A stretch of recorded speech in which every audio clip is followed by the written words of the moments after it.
Hello viewers, welcome to learning English with Ashutosh sir.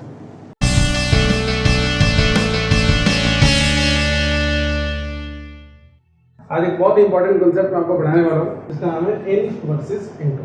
हम इन और into के यूसेज का डिफरेंस जानेंगे। मैक्सिमम स्टूडेंट्स ये बात जानते हैं कि इन और इनटू दोनों प्रेपोजिशंस होते हैं, और इन दोनों का जो यूसेज का डिफरेंस है वो हम इस वीडियो के अंदर सीखेंगे। तो स्टार्ट करते हैं क्वेश्चन के साथ। क्वेश्चन है वो है ये, Ragini was sitting dash my room। ये क्वेश्चन है।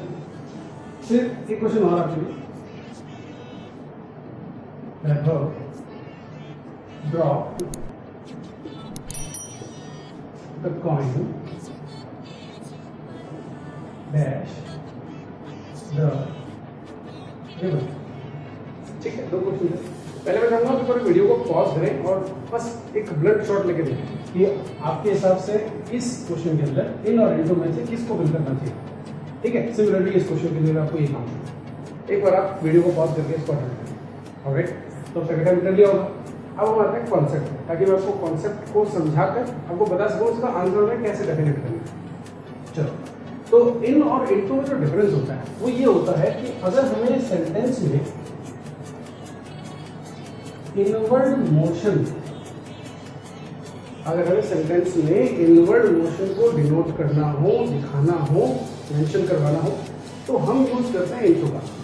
और अगर सेंटेंस में इनवर्ड मोशन ना हो तो हमें इन का यूज करना होता है। फिर देखिए, ये तो हिंदी में लिखना पड़ेगा इसको पहले। इनवर्ड मोशन से क्या होता है? आउटवर्ड। इनवर्ड शब्द का अर्थ होता है अंदर की और। मोशन शब्द का अर्थ होता है गति।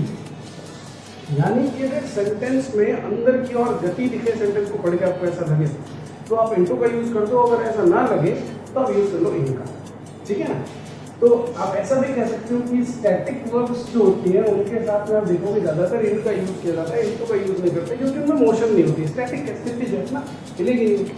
चलो, आप दो सेंटेंस जैसे हमारे पास में जज करके देखेंगे हमें क्या करना। Ragini was sitting in my room होगा या इनटू माई रूम होगा? आपने कॉन्सेप्ट सीखा है। देखो, सेंटेंस में रागिनी के बैठने की बात होती है रूम में। ठीक है, में और के अंदर दोनों शब्द जो होते हैं वो इन और इनटू दोनों के लिए यूज किए जाते हैं। लेकिन अगर गति होती दिखे तो इनटू का यूज करो। देखो, बैठने में कोई गति नहीं होती। कोई पर्सन अगर बैठा है उसमें कोई गति नहीं है। और इनफैक्ट हमें तो गति भी कौन सी चाहिए? अंदर की ओर। यानी कि रूम में बैठ, मतलब रूम में जाना जो है अगर हो और वो बैठते हुए हो, तो हम कह सकते हैं कि हाँ बिल्कुल यहाँ पे इनटू आता है। बट ऑफकोर्स यहाँ पे जो है मोशन नहीं दिख रहा है, इनवर्ड मोशन नहीं है, तो हम यहाँ पे यूज करेंगे इनका। ठीक, इस क्वेश्चन को देखते हैं। Vaibhav drop the coin dash the river. एक बात बताओ, अगर वैभव कॉइन को ड्रॉप कर रहा है रिवर में, तो इसमें मोशन होगा कि नहीं होगा? भाई, वैभव को मोशन की बात नहीं होगी। कॉइन एक मीडियम से दूसरे मीडियम में जा रहा है कि नहीं जा रहा है, मोशन हो रहा है और अंदर की ओर जा रहा है रिवर से। इसीलिए हम यहाँ पे कहेंगे कि इनवर्ड मोशन यहाँ हो रहा है, तो इसलिए लिख देंगे इधर इनटू। चलो, तो मेरे हिसाब से आपको ये दोनों क्वेश्चन समझ में अब तक आ गए होंगे। क्या कॉन्सेप्ट था, कैसे था, आपको समझ में आया होगा। एक क्वेश्चन मैं आपके लिए और डालता हूं।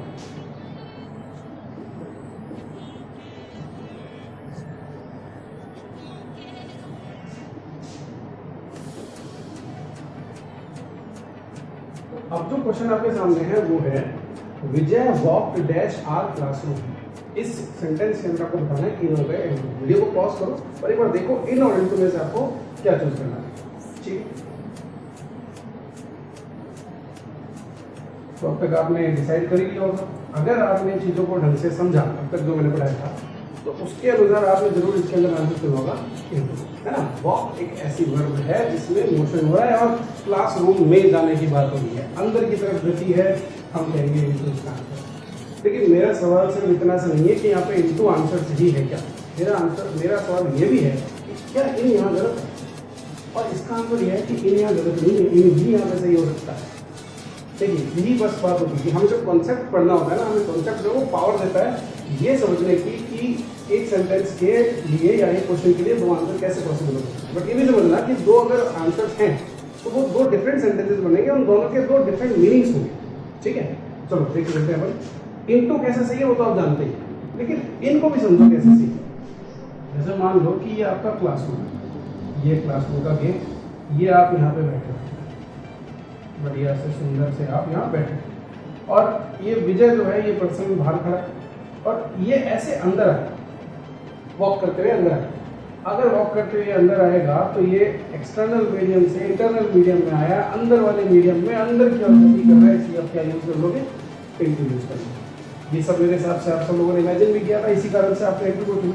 बट एक चीज ये भी तो सोचते देखो, वन सेकेंड आपका एक और क्लासरूम है, यही क्लासरूम है, ये उसका गेट है, यहाँ आप पीछे पीछे बैठे हो, बैक बेंच होते हैं सारे, ठीक, या बैठे हो। और इस बार विजय जो है वो क्लास के बाहर ना होकर क्लास के अंदर ही है, और क्लास के अंदर वो चहलकदमी कर रहा है, क्लास के अंदर वॉक कर रहा है। तो उसमें इंटरनल मतलब इनवर्ड मोशन तो नहीं है ना, अंदर की ओर गति तो नहीं दिखाई। अगर अंदर की ओर गति नहीं दिखाई लगा तो फिर हम इनटू यहाँ यूज नहीं कर सकते। और इस सिचुएशन को दिखाने के लिए हमें यहाँ पे क्या यूज करना पड़ेगा, तो ये था, ठीक है। तो मेरे हिसाब से कॉन्सेप्ट आपको समझ में आया होगा, और अगर नहीं आया हो तो उसको वीडियो को वापस से देखना, ठीक है। ओके, तो इन दोनों ही को ही हम आंसर बोल सकते हैं इस सेंटेंस का। बट हाँ, एक क्वेश्चन आता है कि एग्जाम में इन और इनटू में से किसको चुने सर? अगर यही क्वेश्चन एग्जाम में आ जाएगा तब क्या करें? तो देखो, वॉक एक ऐसी वर्ब है जिसमें मोशन इन्वॉल्व है, तो हम इन दोनों में से किसी एक को अगर प्रेफर करना हो तो इसको करेंगे। वैसे इस चीज़ की गारंटी मैं नहीं ले सकता, बट अगर सेंटेंस के अंदर कोई दूसरा सपोर्टिंग डिटेल अगर आपको मिल जाए इस तरीके की जो ऐसा दिखाए कि भाई सिचुएशन ये है और ये नहीं है, तो ऑफकोर्स इनको चुनो। लेकिन अगर कोई सपोर्टिंग डिटेल ना होना तो फिर आपको एक जो पॉसिबिलिटी जिसके साथ जाना चाहिए वो स्ट्रॉन्ग पॉसिबिलिटी ये वाली है, इसके साथ जाओ। ऑलराइट, तो ये था भाई हमारा कॉन्सेप्ट इन वर्सेस इनटू का। इतना सा ये छोटा सा है, बहुत ईजी है, मैक्सिमम एग्जाम्स में अपीयर होता है। तो यहाँ तक आपको ये कॉन्सेप्ट मेरे हिसाब से समझ में आया होगा। अब मैं आपके लिए कुछ क्वेश्चंस लिखता हूँ यहाँ पे, ठीक है। उन क्वेश्चंस को आप अटेम्प्ट करके देखो और मुझे कमेंट सेक्शन में बताओ कि आपके कितने में से कितने सवाल से, ठीक है। सो ये है एक्सरसाइज बी, इसमें मैंने आपके लिए 7 क्वेश्चंस को ड्रॉ किए हैं यहाँ पे। आप वीडियो को पॉज करें और एक बार अटेम्प्ट करके देखें कि आप इनमें से कितने आंसर्स सही देते हैं, और अभी देता हूँ मैं आपको इन सबके आंसर्स।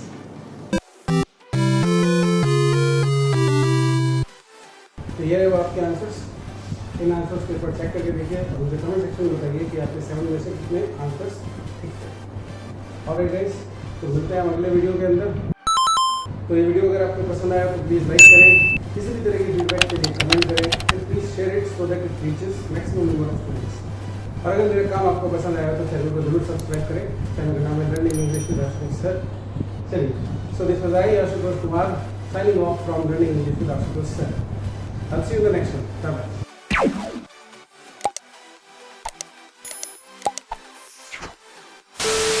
पर हम पढ़ के पता लगा लेते हैं कि क्या आंसर होता है, तो वो आप भी ट्राई करना एक बार।